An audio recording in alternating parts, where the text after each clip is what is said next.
Quero cumprimentar a todos com a paz do Senhor.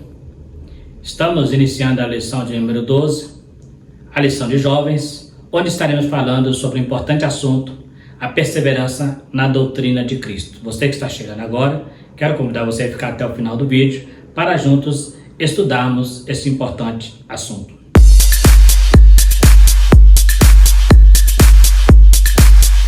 Eu sou o presbítero Marcelo, congrego na Igreja Evangélica Assembleia de Deus, e a partir de agora estaremos falando um pouco sobre esse tema tão importante na lição de jovens, que é a doutrina de Cristo. O texto principal: não defraudando, antes mostrando toda boa lealdade para quem em tudo seja ornamento da doutrina de Deus, nosso Salvador. Resumo da lição: para herdar a salvação, o crente precisa perseverar na doutrina de Cristo até o fim. Então é interessante, aquele evangelho da graça, onde não há compromisso com a doutrina, que está na nossa verdade prática, nos deixando bem claro que para que nós herdemos a salvação, nós precisamos seguir os rudimentos da cruz de Cristo, a mensagem do evangelho, seguir a pregação do evangelho, seguir a doutrina de Cristo para alcançarmos o céu, porque é ela que vai nos levar até o céu, Os objetivos da lição: mostrar a importância da doutrina diante do mundo imoral, compreender que o crente deve andar segundo os mandamentos e conscientizar da importância de olharmos para nós mesmos. Então são 3 pontos importantes.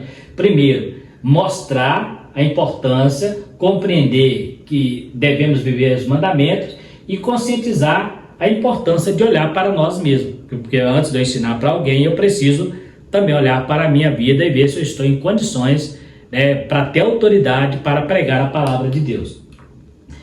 Introdução: na lição deste domingo estudaremos a respeito da doutrina de Jesus Cristo.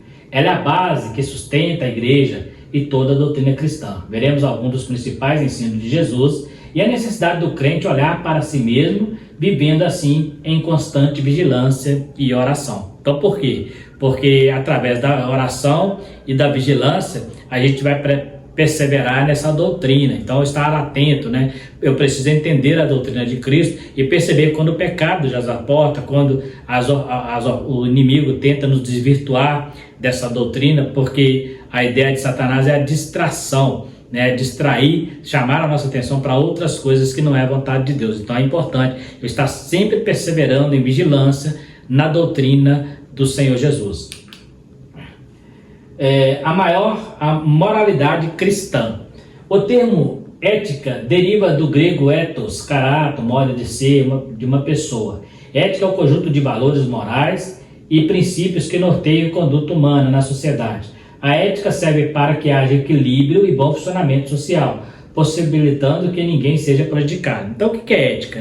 Aqui está uma definição do grego ethos, que tem a ver com caráter, e ela vai ditar valores que norteiam a vida de uma pessoa em uma sociedade. Então, quando você quebra esse princípio, você está sendo antiético. Então, é mais ou menos por aí. Então, quando fala de ética, fala de seguir um ensinamento, de seguir uma doutrina pré-estabelecida. Quando falamos de ética cristã, estamos falando em seguir a doutrina de Cristo. Então, quando você sai dessa doutrina, você está sendo antiético em relação a essa doutrina. Por isso, a Bíblia sempre nos orienta a perseverar na doutrina. Como diz o apóstolo Paulo a Timóteo: persiste em ler e exortar, para que não seja reprovado.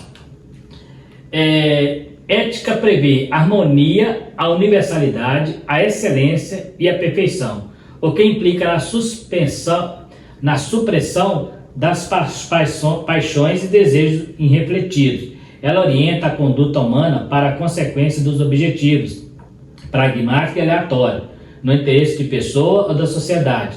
A ética age em nós, determinando o nosso comportamento, de forma a não denegrir a imagem de uma pessoa através de fatos, mesmo verdadeiros, quando utilizados para se beneficiar. É interessante: mesmo que o fato seja verdadeiro, mas se eu utilizo ele para meu benefício, possa ser que eu esteja ferindo uma ética. Então é interessante a gente ter esse cuidado. Eu acho interessante quando Paulo ele orienta a igreja de Corinto sobre litígio, Vocês estão levando irmãos a litígio, à sociedade, ao mundo, e vai melhor sofrer o dano do que perder seu irmão. Então ele está dizendo sobre isso. Mesmo que seja um fato verdadeiro, a gente precisa entender qual é a consequência dessa atitude. Então, por quê? Porque eu posso estar utilizando para o meu benefício. É aquele famoso ditado, quando é conveniente para mim, né?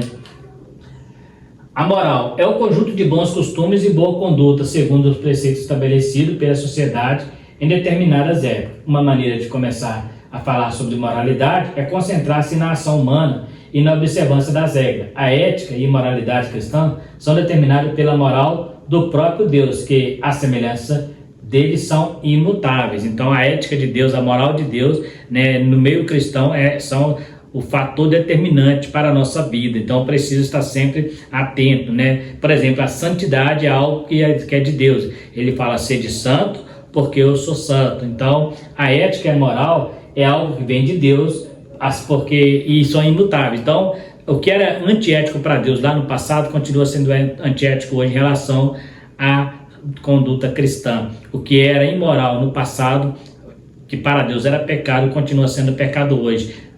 As regras de Deus são imutáveis, que mudam são culturas, que mudam são comportamentos, mas a Bíblia, ela é universal, ela é atemporal. Então a revelação de Deus está ali para nós. Então, quando eu saio da Bíblia porque eu falo que o contexto é outro, porque eu digo que vivemos uma outra época, eu estou fugindo dessa ética cristã, né?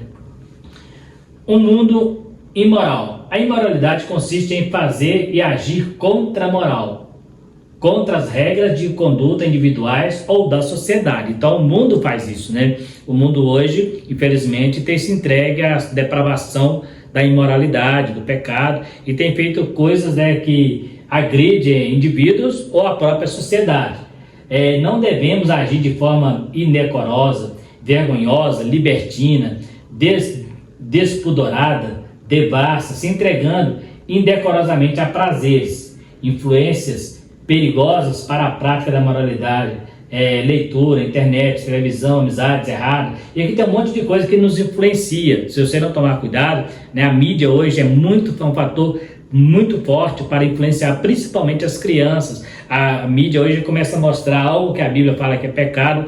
A mídia, usando a estratégia de Satanás, não é bem assim, né? E a internet, amizades erradas, às vezes você tem um conceito cristão, né? Você tem um comportamento cristão. O jovem, por exemplo, está na faculdade, toda a vida aprendeu a doutrina cristã. Quando ele chega lá e começa a ouvir professores que são conhecedores, né? São eruditos, são pessoas sábias no mundo secular, e essas pessoas terminam colocando na cabeça desse jovem que seus pais são ultrapassados, que a doutrina deles é obsoleta, e ali começa, inclusive, até a querer reinterpretar alguns textos bíblicos, porque muitos dessas pessoas estudam um pouco da Bíblia.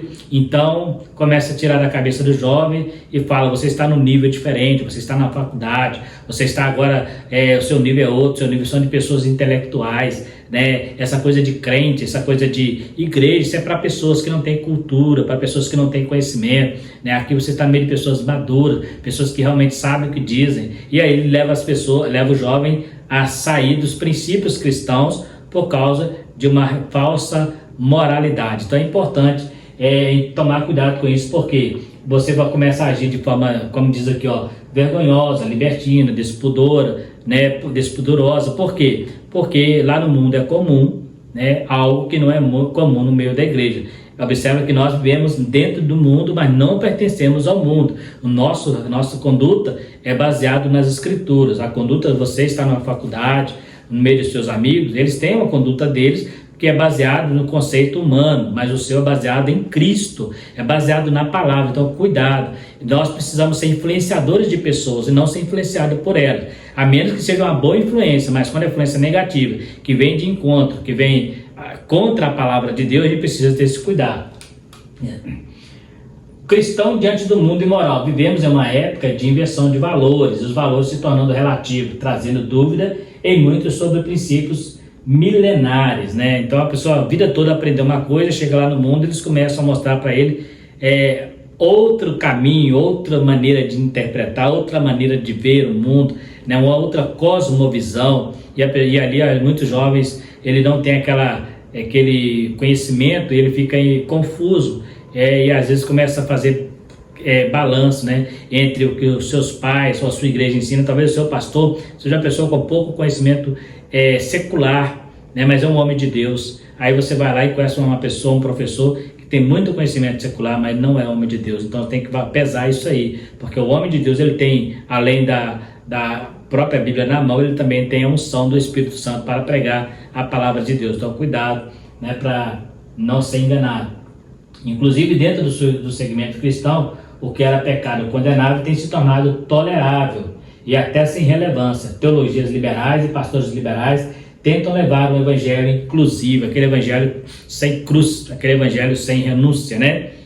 Então a gente vê aí que dentro das igrejas tem pastores que já estão fazendo isso, um evangelho onde aceita tudo, numa igreja onde aceita tudo. A pessoa está numa igreja, mas nunca vai chegar ao céu. Por quê? Porque não é estar na igreja que te faz ser salvo, mas é seguir a palavra de Deus, é seguir os mandamentos do Senhor. Não adianta você estar numa igreja, eu estou falando isso de igreja, mas eu posso falar na minha igreja, por exemplo. Você pode estar numa igreja Assembleia de Deus, uma igreja séria, numa igreja Deus Amor, igreja séria, batista, não importa a igreja, mas se você não estiver seguindo os princípios do cristianismo, você está perdendo o seu tempo. Eu gosto de dizer que você está perdendo o melhor dos dois mundos, porque não aproveita o mundo de pecado, né? E também não aproveita a santidade da igreja e a certeza de um dia estar morando com o Senhor nos céus. Então é importante a gente ter esse cuidado, né? Muitos pastores têm deixado a palavra de lado porque ele não quer perder pessoas, não quer perder membros, aí termina pregando o evangelho inclusivo.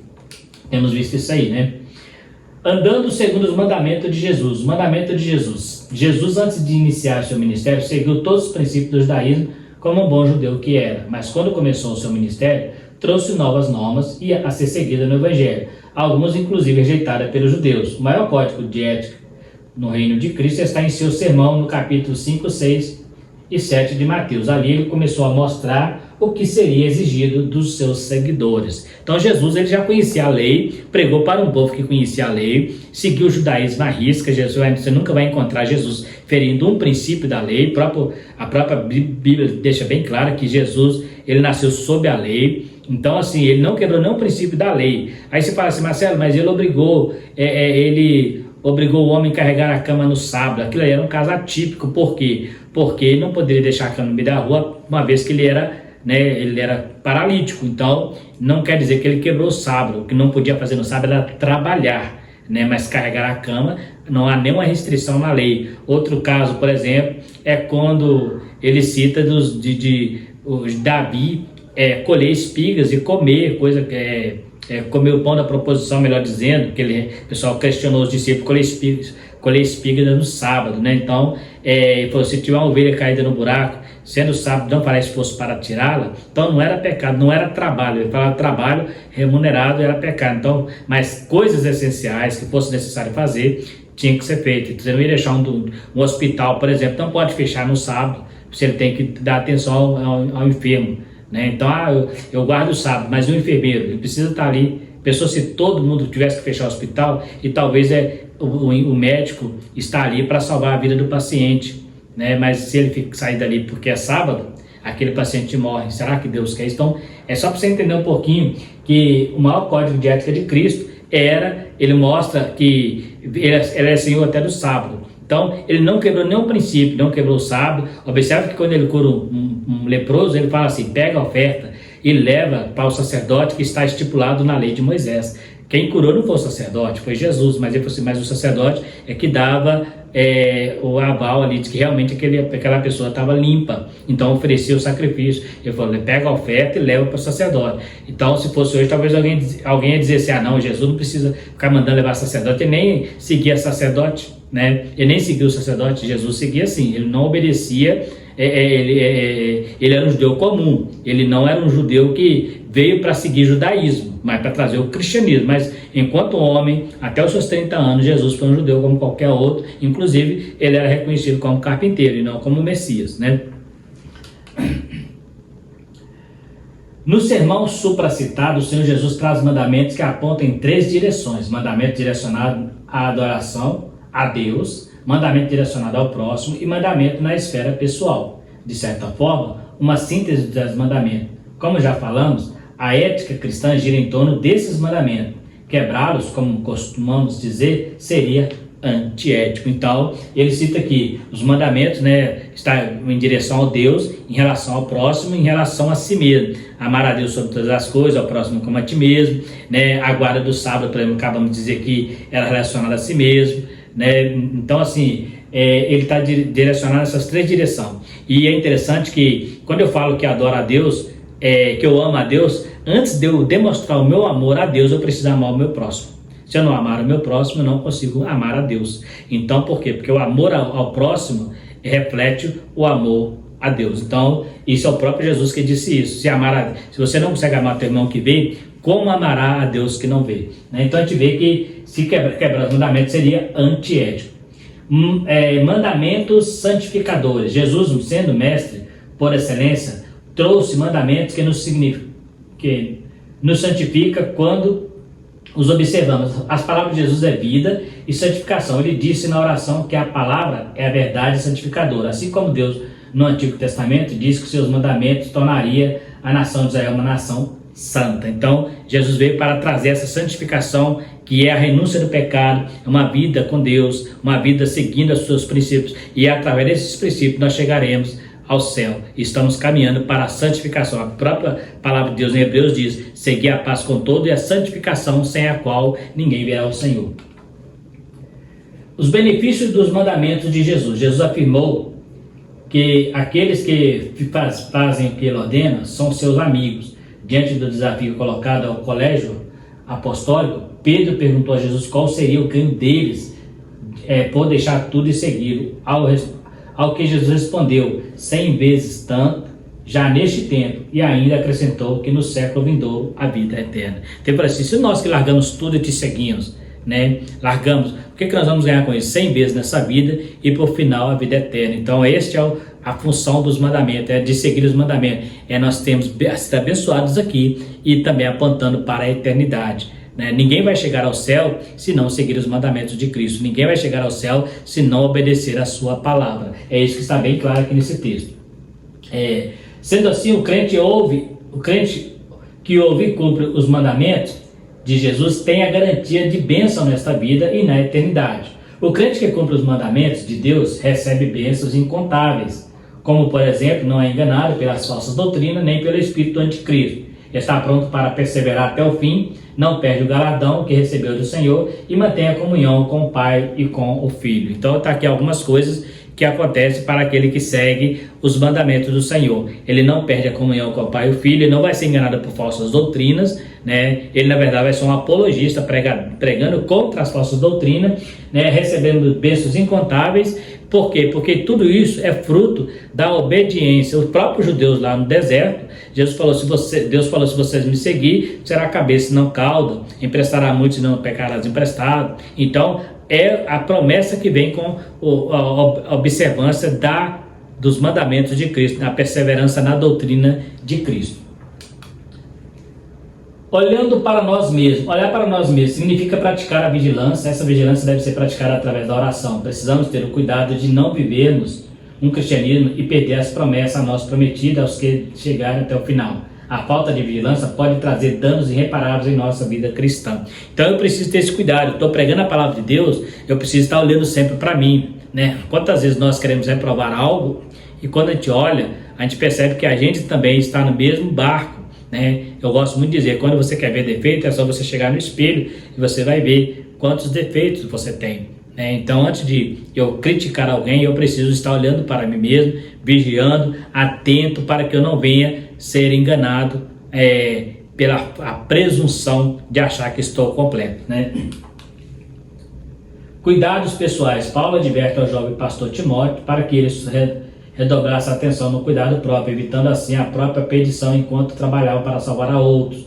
Paulo aconselhou Timóteo ao exercício pessoal na piedade, ou seja, boas práticas espirituais e ao cuidado na doutrina. Então Paulo sempre orientou a Timóteo: cuidado para que você ensinando a outro, você não venha ser reprovado, né? Seja atento, persevera na doutrina, persiste em ler, persiste em exortar, né? Busca praticar. Então Paulo sempre orientou a Timóteo. E na carta a Timóteo, ele sempre traz essa orientação para que Timóteo não tivesse o risco, não acontecesse com ele o risco de ensinar a outro e ele mesmo ser reprovado. Então, por isso tem que olhar para nós mesmos, para que nós possamos entender. Observe que quando Davi manda matar O homem que matou a ovelhinha, ele estava falando dele mesmo, ele estava olhando para o problema do outro, e o dele era muito maior. E o profeta Natan fala: este homem és tu, porque te dei o reino, te tirei de das ovelhas, você matou, né, Urias, tomou a esposa dele, né, na maior crueldade, né, e Davi falou que era digno de morte um homem porque matou uma ovelha. E ele tinha matado o seu melhor amigo,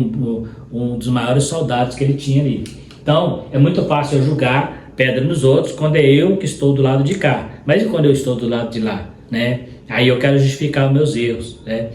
Vencendo o mundo, além do termo que vive em vigilância e oração e os cuidados pessoais, precisamos vencer o mundo com os seus desafios à nossa fé cristã. O mundo, como Cristo diz, jaz no maligno. Não devemos amar o mundo, pois o pecado que impera no mundo não agrada a Deus, e nós, ainda que estamos aqui, pertencemos à nossa pátria, que é o céu. Então, não amar o mundo, né? Outro problema que temos visto é que algumas igrejas estão tentando fazer parceria, fazer aliança com o mundo, né? E a Bíblia chama isso de aliança com as trevas. Então, nada que vem do mundo nos agrada, né? Porque nós vivemos um mundo diferente, vivemos do mundo. Olha a oração sacerdotal: peço que o livre do mal, não os tire do mundo, que do mundo são, mas os livre do mal, né? Então a gente precisa ter esse cuidado. João 17 diz isso, a oração de Cristo pelos seus apóstolos: não os tire do mundo, que do mundo são, mas os livre do mal. Porque o mundo, com suas concupiscências, né, o mundo com seu pecado, vai tentar de toda maneira nos colocar,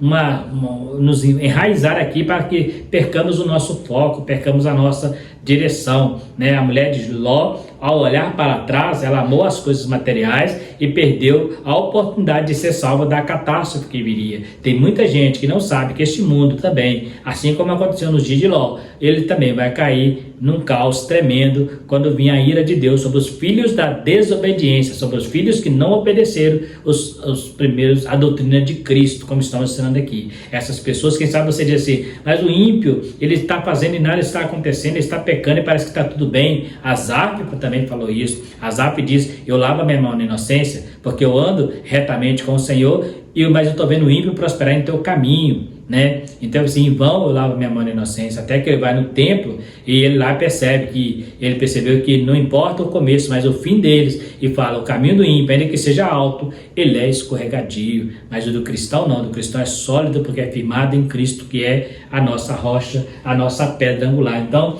nós temos que tomar cuidado para que o mundo não venha tomar o lugar de Deus na nossa vida, o lugar de Deus no meu coração. Eu posso estar no mundo, eu posso estar no meio das pessoas, como eu gosto de dizer, eu tenho que ser influência e não influenciado, porque a influência posso ganhar a vida, mas se eu for influenciado eu posso perder a minha vida com Deus. Aprendemos que o mundo se encontra perdido na imoralidade, contrariando os padrões divinos expostos e ensinados nas Escrituras. E neste mundo, nessas condições, que o crente é desafiado a se manter fiel a Deus, enfrentando e vencendo as propostas e os enganos desse sistema contrário aos princípios divinos. Esta lição reafirma a necessidade de um crente olhar para si mesmo, isto é, estar vigilante em oração, conforme advertido pelo próprio Jesus, pois somente assim é que o mundo poderá ser vencido. Então, estar sempre vigilante, né? Porque quando eu falo essa vigilância, tem em todo sentido, na nossa vida com Deus, na nossa vida pessoal, na nossa vida lá fora. Eu estar sempre atento para que o mundo não venha tomar conta do meu coração, para que eu possa estar neste mundo, mas sabendo que este mundo é passageiro, sabendo que a minha vida é passageira e que a qualquer instante Jesus pode buscar a igreja, e se eu estiver seguindo a palavra dele, eu estarei com ele, se não, ficarei para trás. Então preciso estar tendo esse cuidado, olhando sempre para mim.